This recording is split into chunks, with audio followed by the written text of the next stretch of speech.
다윗이 이 시를 언제 지었는지는 알 수 없지만 이 시의 내용을 이렇게 살펴보면 무엇인가 이 하나님이 정해놓으신 질서, 이 환경 속에 살면서 내가 만족을 하지 못하고 괴로워하는 사람을 딱 이 염두에 두고 독자로 두고 위로하면서 이 시를 썼음을 알 수 있습니다. 그래서 1편에 보면은 악을 행하는 자들 때문에 불평하지 말라. 불의를 행하는 자들을 시기하지 말라. 이렇게 되어 있습니다. 시인은 이 악한 자의 번영을 보면서 하나님이 만드신 이 질서에 이 회의를 품고 불평을 하고 있는 그 독자를 향해서 시를 통해서 자기가 깨달은 그런 영적인 통찰과 지혜를 알려주고 있습니다.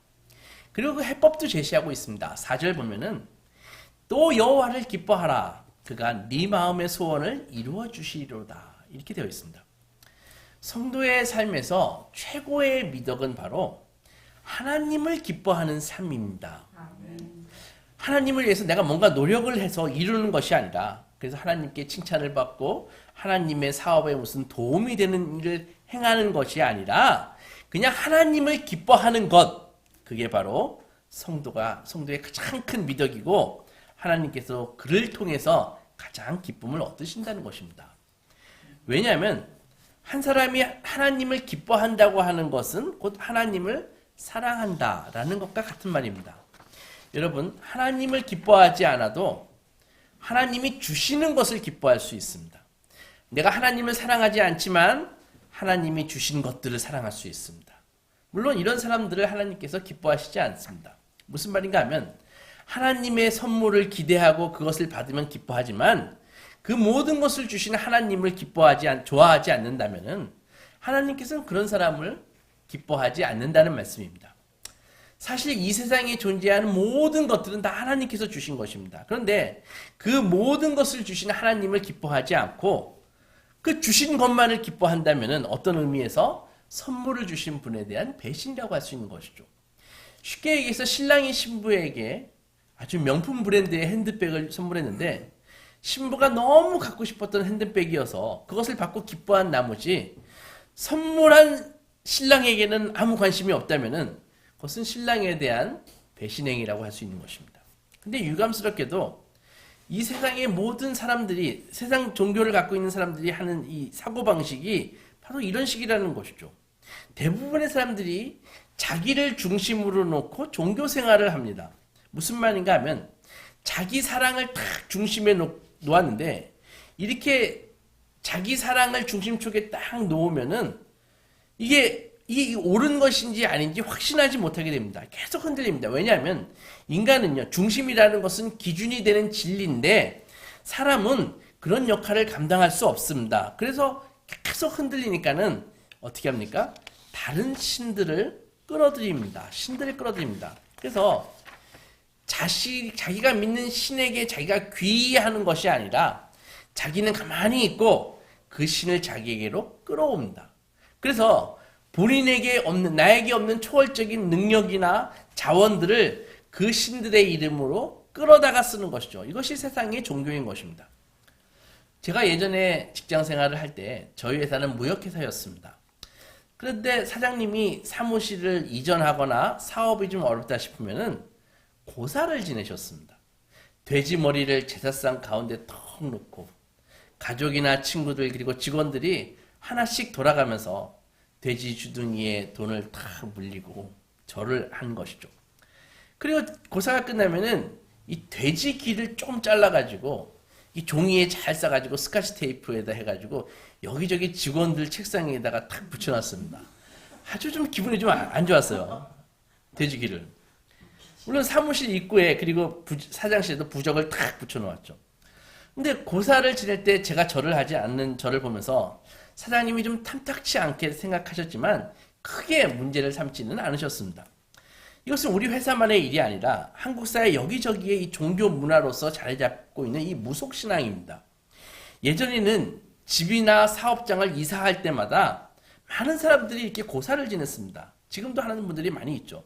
그래서 고사를 통해 가지고 뭐예요? 터줏대감을 달래는 일을 하는 것입니다. 터줏대감이 심술을 부려가지고 집 기둥이라도 이게 뽑아버리면은 이 집이나 공장이 무너지잖아요. 그러니까 그러니까 입주한 지 얼마 안 돼서 혹은 입주하기 전에 제사를 드리는 것입니다.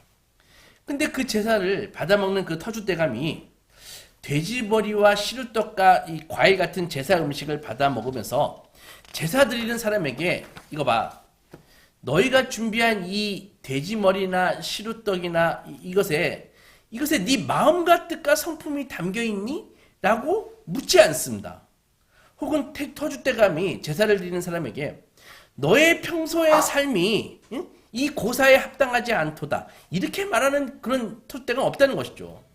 고사 드리기 직전에 고사 드리는 사람이 도박을 하고 왔건 마약을 하다 왔건 바람을 피워가지고 아내와 싸움을 하고 왔던 간에 그런 것은 고사 드리는데 전혀 상관이 없습니다. 왜냐하면 세상의 제사는 다 신들과의 거래 행위이기 때문입니다. 한 가지 묻겠습니다. 그런 신앙을 갖고 있는 곳에 신이 하나일까요? 아니면 많을까요? 당연히 많죠. 신이 하나면 불안합니다. 그래서 신들에 대한 존중심이나 존경심 이런 것은 하나도 없고 오직 거래 관계입니다. 그렇기에 많은 신들을 만들고 그들을 선택적으로 수용하는 것이죠. 그래서 신이 마음에 안 들면은 나 다른 신을 섬길 거야. 이렇게 하는 것입니다. 여러분들은 그리스 의 수도 아테네인데 아테네가 왜 아테네가 됐는지 아십니까? 예전에 주민들이 자기 도시를 수호할 신들을 뽑기 위해서 투표를 하기 전에 경쟁을 시켰습니다. 신들을. 그래서 많은 신들이 그리스의 그 주신이 되기 위해서 경쟁을 했는데 최종적으로 두 개의 후보가 나왔습니다. 포세이돈과 아테나. 그래서 포세이돈은 바다의 신이니까는 내가 선물을 주겠습니다. 당신은 그리스 사람들이 물어봤죠. 당신은 우리의 주신이 되면은 신이 되면은 우리에게 뭘 해주겠습니까? 하니까 이 포세이돈이 자기는 바다의 신이니까 나는 물을 막 뿜을 수 있는 말을 선물하겠습니다. 그렇게 얘기했다고요. 근데 아테나는 이 지혜와 전쟁의 여신이니까는 나는 올리브 나무를 선물하겠습니다. 그래서 여러분들이 올리브 열매와 올리브 오일을 짜가지고 건강하게 살게 하겠습니다. 하니까 사람들이 바닷물을 내뱉는 말이 뭐가 필요해? 우리는 농사와 식량이 중요하지 하면서 올리브 나무를 선물한 아테나를 선택해서 오늘날 그리스의 수대가 아테네가 된 것입니다. 우리나라에도 수많은 신이 있고 지금도 있습니다. 우리 어릴 때만 해도 부뚜막에도 신이 있고 장독대에도 신이 있고 그때는 변소라 그랬는데 화장실에도 신이 있습니다. 물론 바다에는 용왕이 있고 산에는 산신령이 있고 하늘에는 옥황상제가 있죠. 장독대에 있는 신이 주로 하는 일이 뭔지 아세요? 장맛을 좌지우지하는 것입니다. 근데 그 신이 한번 삐져가지고 장맛을 맞춰놓으면은 이게 아주 문제가 됩니다. 이 가문이 흔들리는 것입니다. 왜 그럴까요? 장맛이 맛이 안 좋으면 어떻게 돼요? 그 집 반찬이 다 맛이 없는 것입니다. 그러면 식욕이 떨어지고 애들이 밥을 잘 먹지 않고 그러면은 건강이 상해서 이게 아이가 영양실조라도 걸려가지고 저 세상으로 가버리면은 그 가문의 대가 끊기는 것입니다. 그래서 예전에 우리 어머니들이 장을 담글 때 일단 절을 하고 간단한 제사를 드렸다고요. 옛날에 변소라 그랬는데 화장실에 그 냄새나는 곳에 왜 신이 있을까요? 화장실의 귀신은 가끔 변 보는 사람을 잡아가기 때문입니다. 그러니까 화장실이 사실은 굉장히 무서운 곳이었습니다. 화장실 귀신이 사람을 어떻게 잡아가냐 하면 변을 보기 위해서 힘을 주다가 이게 내추럴로 돌아가시는 분들이 있었거든요. 그러니까 당시 의학으로는 이것을 설명할 방법이 없으니까 화장실 귀신이 자기에게 제사를 안 드리니까는 잡아갔다. 이런 식으로 이해를 했다고요. 이런 식으로 수많은 신들을 만들어냈습니다. 그리고 그 신들이 노하지 않도록 달래야 하는데 그런 개념에서 나온 제사가 바로 세상의 뇌물 개념의 제사라고요. 그러니까 세상 종교에서는 그 제사가 동서고금을 막론하고 다 뇌물 개념입니다. 뇌물을 주어서 신들이 화나지 않게 달래야 하기 때문입니다. 예전에 이런 이야기 많이 들어보셨죠? 저도 많이 들어봤습니다. 옛날에 아무개네 후손에 되는 일이 없어, 그 집안에. 그래서 이유 없이 애들이 아프고 사업도 잘 안 되고 그래서 그 집이 왜 그런가 하니까 몇 년째 제사를 안 드렸다, 그 집이. 그런 말이 있고. 혹은 꿈에 할아버지가 나타나가지고 막 호통을 치시면서 왜 나를 네가 물속에다가 가두어 두느냐. 그래서 깜짝 놀라가지고 무덤을 파보니까는 그 관 밑에 수맥이 흐르고 있었다. 이런 얘기 많이 들어보셨죠? 그래서 그 무덤을 양지 바른 곳에 옮겼더니 막 자손이 부흥하더라. 그런 이야기 많이 들어봤습니다. 이것이 다 뭐예요? 중심축을 자기에게로 딱 놓고 중심을 신에게 놓는 것이 아니라 자기에게서 놓은 상태로 자기 힘으로서는 행복하게 살아갈 수 있는 자원이 부족하니까 다른 신들에게서 자원을 끌어오는 것이라고요. 그런데 이런 개념을 그대로 가지고 기독교 신앙에 들어오면은 반드시 문제가 생깁니다. 기독교 신앙은 뭐예요? 예수 그리스도를 만나서 자기를 부인하고 자기 사랑을 버리고 그 사랑의 중심을 자기에게서 하나님에게로 옮기는 것이 기독교 신앙이라고요. 그 다음에 신앙의 설계와 인생의 설계가 이렇게 일치되어 가는 것, 그것인데 그렇게 하나님께 뿌리를 내리고 하나님 때문에 이 세상에 있는 모든 것들을 소중하게 여기고 그렇게 새롭게 형성된 질서를 따라 사는 것이 기독교 신앙이라고요.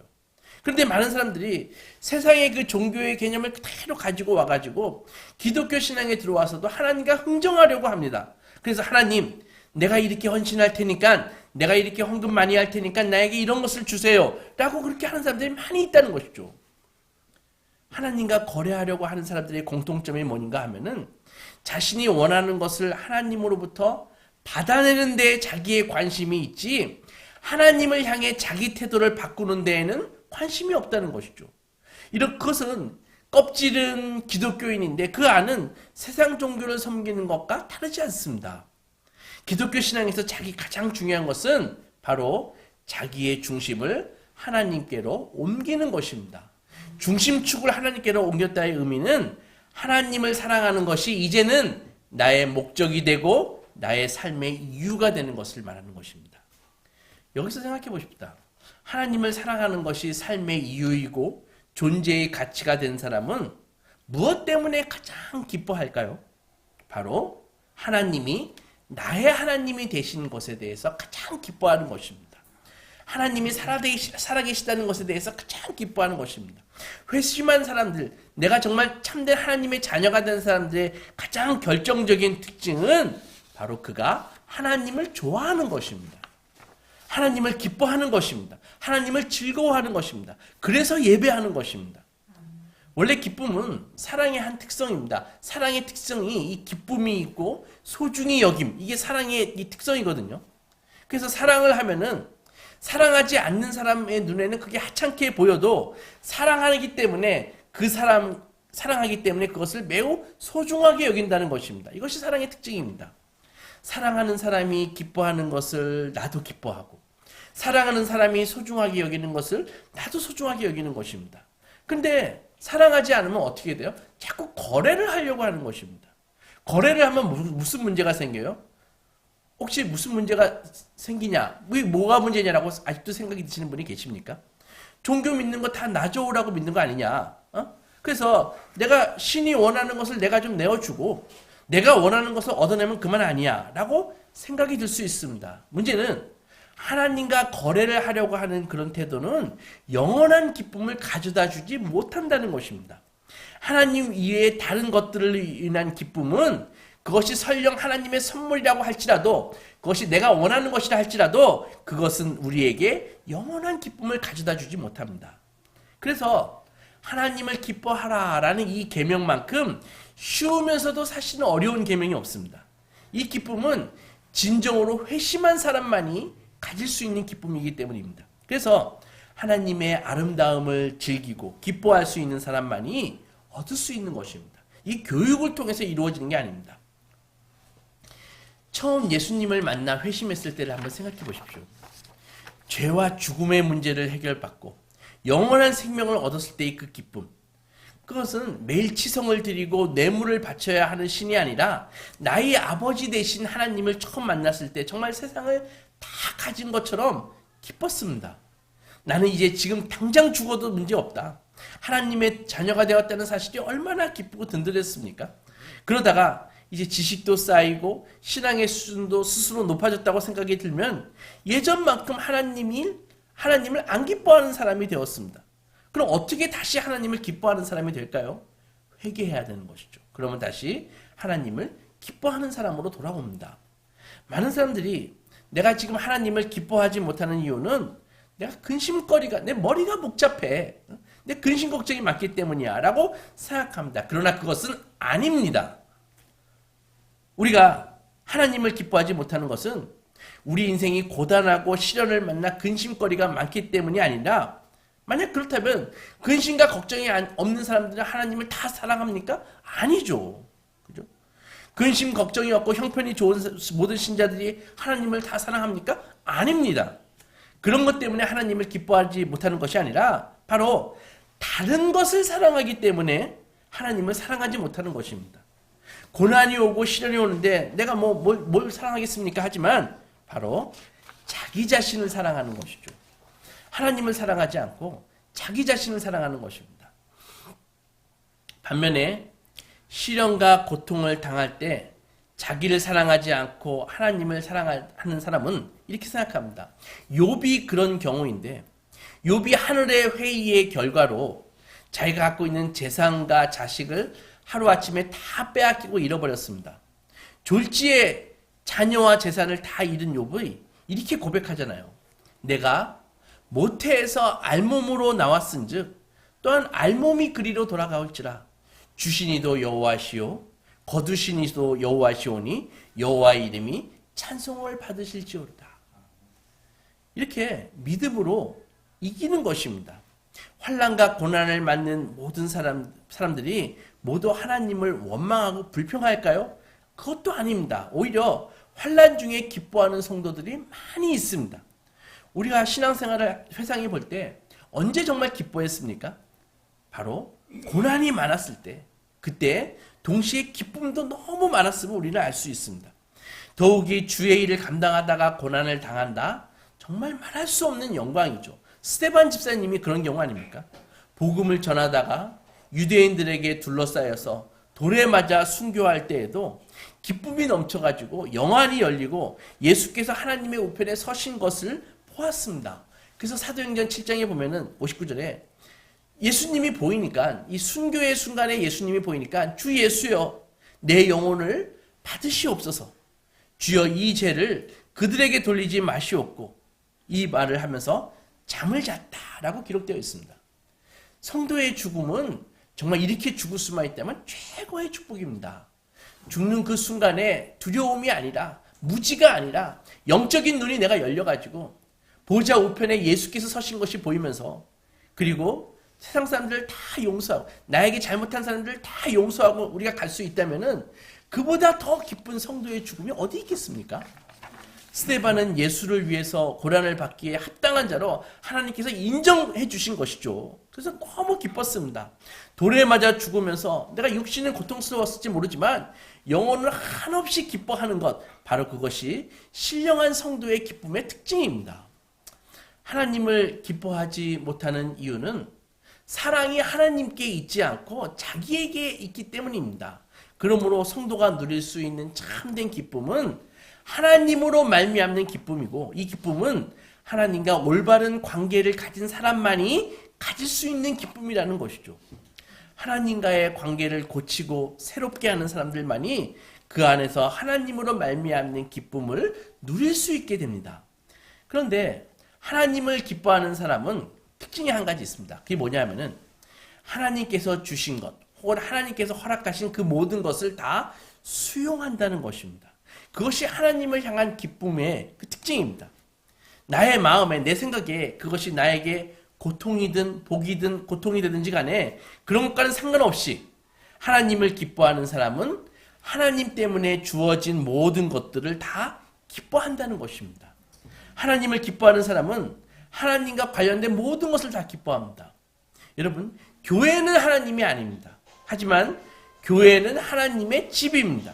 그래서 교회를 기뻐합니다. 내가 하고 있는 그 직업과 일은 하나님이 아닙니다. 하지만 그것은 하나님께서 맡겨주셨기 때문에 그 일을 기쁨으로 감당합니다. 성도에게 있어서 직업은 하나님이 아닙니다. 하지만 그것은 하나님이 맡겨주셨잖아요. 그래서 그것을 기쁨으로 감당합니다. 성도에게 있어서 직업은 단순히 돈벌이 수단이 아닙니다. 직업의 현장에서 하나님의 사랑을 나타내는 자리가 바로 성도에게 있어서 직업입니다.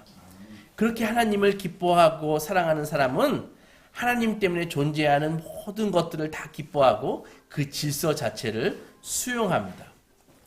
두 번째로 4절을 다시 보면 또 여호와를 기뻐하라. 그가 네 마음의 소원을 내게 이루어 주시리로다 라고 되어 있습니다. 잘 생각해 보면은 사실 이 말씀은 어마어마한 말이 아닐 수 없습니다. 왜냐하면 하나님을 기뻐하기만 하면은 소원을 들어주신다 그러시잖아요. 이 말씀을 딱 보면은 당장 하나님께 확인받고 싶지 않으십니까?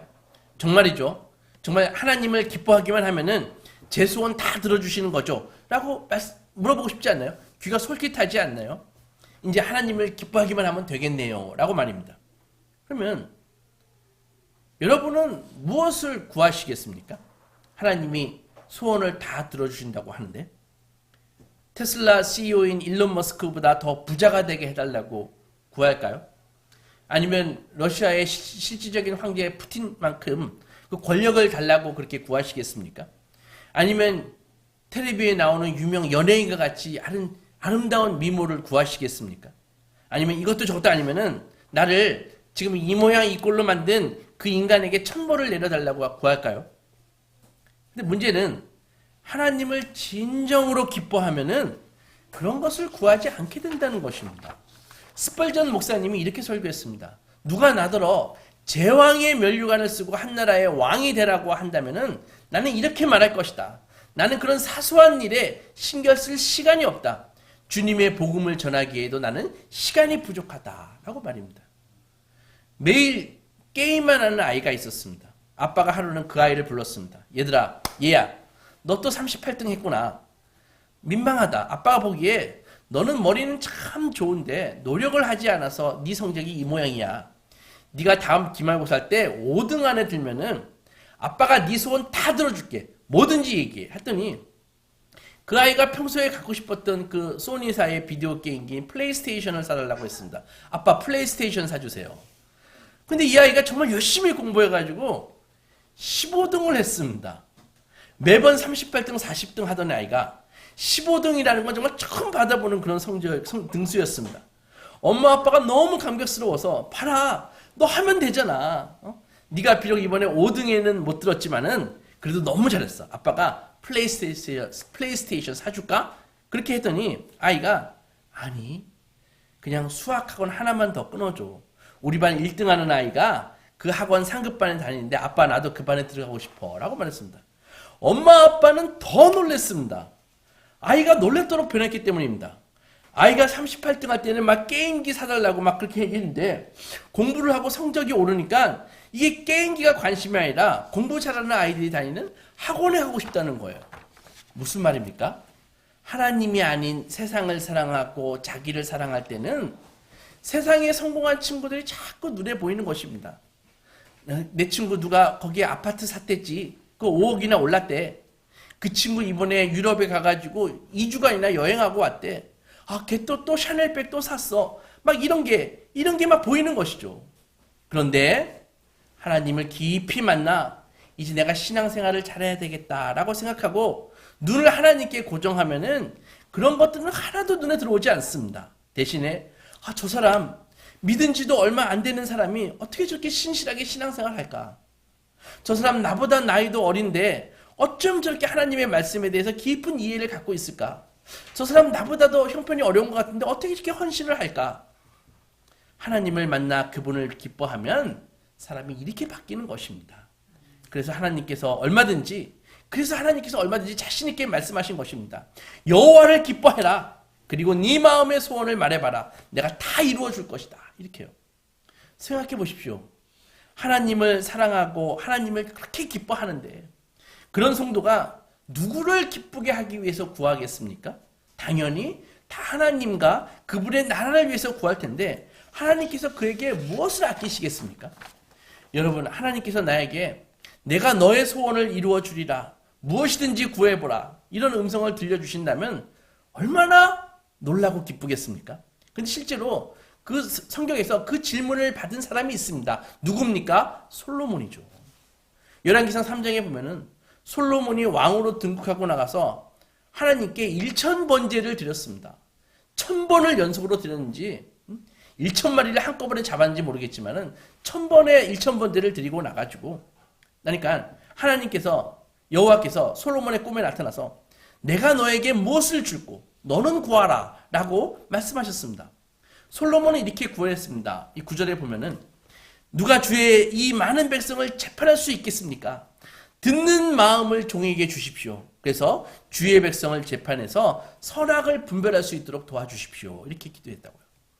그 당시가 어떤 상태였냐면은 이 자기의 그 둘째 형 압살롬이 반란을 일으켜가지고 정말 이 유다가 거덜거덜 났거든요. 처참하게 서로 죽이는 엄청난 수의 사람들이 죽고 아버지 다윗도 그 후유증 충격으로 얼마 있다가 죽어버리고 모든 것이 불안정한 가운데 솔로몬이 왕이 됐다고요. 아직도 몇몇 왕자들과 군부의 그 실세들은 솔로몬을 왕으로 인정하지 않았습니다. 그래서 언제든지 자기를 암살할 수도 있었다고요. 그렇게 불안정할 때 솔로몬이 구할 것이 많이 있었을 텐데 솔로몬은 여호와께 하나님의 백성을 잘 다스리고 재판할 수 있는 지혜를 구했습니다. 이런 솔로몬에게 하나님께서는 열왕기상 그 3장 11절에 보면은 네가 너를 위하여 장수하기를 오래 사는 걸 구하지 않고 또 부요함도 구하지 않고 너의 원수의 생명을 죽여달라는 그런 것도 구하지 않고 오직 재판을 송사를 듣고 분별할 수 있는 지혜를 구했으니 내가 네 말대로 해서 너에게 지혜롭고 총명한 마음을 주노니 네 앞에도 너와 같은 자가 없고 네 뒤에도 너와 같은 자가 없을 것이다. 또 네가 나에게 구하지 아니한 부귀와 영광도 너에게 주노니 네 평생의 왕들 중에 너와 같은 자가 없을 것이다 라고 말씀하셨습니다. 사랑하는 소망교회 성도 여러분, 하나님께서는 당신을 기뻐하라 라고 말씀하셨습니다. 그러면 너의 소원을 이루어 주겠다 라고 약속하셨습니다. 물론 어떤 때에는 소원이 올바른데 기도를 열심히 하지 않았기 때문에 안 이루어지는 경우도 있고 소원은 올바르고 하나님도 좋아하시는데 지혜가 모자라가지고 방해를 받을 때도 있고 그러나 대부분의 경우에는 목표 설정이 하나님께서 기뻐하는 것이 아니기 때문에 안 이루어질 때가 많이 있습니다. 하나님을 깊이 사랑하고 그분을 기뻐하면서 작은 것이라도 그분을 위해서 목표를 한번 세워보십시오. 그리고 소원을 갖고 기도해 보십시오. 하나님, 당신을 사랑하고 내가 기뻐합니다. 저를 위해서가 아니라 하나님 나라를 위해서 이 목표를 세웠고 당신께 더 기쁨을 드리고 싶습니다. 라고 기도해 보십시오. 그러면 하나님의 때에 하나님의 방법과 분량으로 반드시 이루어 주십니다. 그렇게 하면 대부분 하나님께서 내가 구했던 것보다 훨씬 더 좋은 것을 주십니다. 경험담입니다. 믿으십시오. 문제는 나의 기도와 나의 삶의 방향이 정말 하나님을 기뻐하고 그분을 즐거워하고 있는가? 그것이죠. 하나님을 기뻐하면 그분의 유일하신 아들 예수 그리스도를 당연히 기뻐합니다. 그리고 교회의 머리이신 예수 그리스도를 기뻐하면은 그의 몸된 교회를 사랑하는 것은 너무나 당연하고 자연스러운 일입니다. 그래서 혹시 어려움이 생겨도 고통은 자신이 감당하고 교회와 그리스도와 하나님께는 기쁨을 드리고 싶은 마음이 막 생겨나는 것이죠. 그것이 헌신이고 그것이 희생인 것입니다. 만약 우리가 마음속에서 하나님을 향한 기쁨이 없이 살아간다면 우리의 삶이 얼마나 허무한 삶일지, 우리의 삶이 얼마나 불안한 삶일지 한번 생각해 보십시오. 나는 절대로 기준이 될 수 없는데 나를 중심에 놓고 살아간다면 나는 매일 흔들리고 매일 불안하고 매일 근심하는 그런 삶을 살 수밖에 없는 것입니다. 하나님 없이 사는 삶 속에서 우리가 무엇인가 이루고 무엇인가를 손해진다 할지라도 그거 만기일이 언제까지예요? 내가 죽기 전까지 그 수명까지입니다. 최고 가장 오래 가야. 그래서 하나님의 사람 어거스틴은 이렇게 말했습니다. 여러분들이 진정으로 하나님을 기뻐할 때 도대체 여러분들이 안 가진 것이 무엇입니까? 반대로 여러분들이 진정으로 하나님을 기뻐하지 않을 때 도대체 여러분들이 갖고 있는 것이 무엇입니까? 라고 강력하게 질문했다고요. 우리가 하나님을 기뻐하면 우리의 마음에 생기는 소원마다 다 하나님을 위한 것입니다. 그래서 그 소원을 하나님 앞에 아뢰기만 하면 하나님께서 그럼 들어주고 말고 네가 구한 것 말고 다른 모든 것들도 다 더해주겠다 하면서 기뻐하시면서 들어주십니다. 이렇게 하나님께서는 당신을 기뻐하는 우리를 기뻐하십니다. 그리고 우리를 기뻐하셔서 우리의 소원을 들어주신 그 하나님을 우리는 이전보다 더욱더 기뻐합니다. 그런 기쁨으로 하나님과 우리 사이에 연합이 이루어집니다. 그것이 바로 사랑의 연합입니다. 하나님은 우리를 아가페 사랑으로 사랑하시고 그 사랑을 받은 성도는 까르띠에의 사랑이 생깁니다. 그 까르띠에의 사랑을 가지고 하나님을 다시 사랑하고 독생자 예수 그리스도를 사랑하고 교회를 사랑하는 것입니다. 아무쪼록 우리 소망가족 모두 오늘 시편의 이 시인처럼 하나님을 기뻐하여 마음의 소원이 이루어지는 그런 선순환을 통해서 하나님과 연합하시는 복된 삶을 사시기 주님의 이름으로 축원합니다. 기도하겠습니다.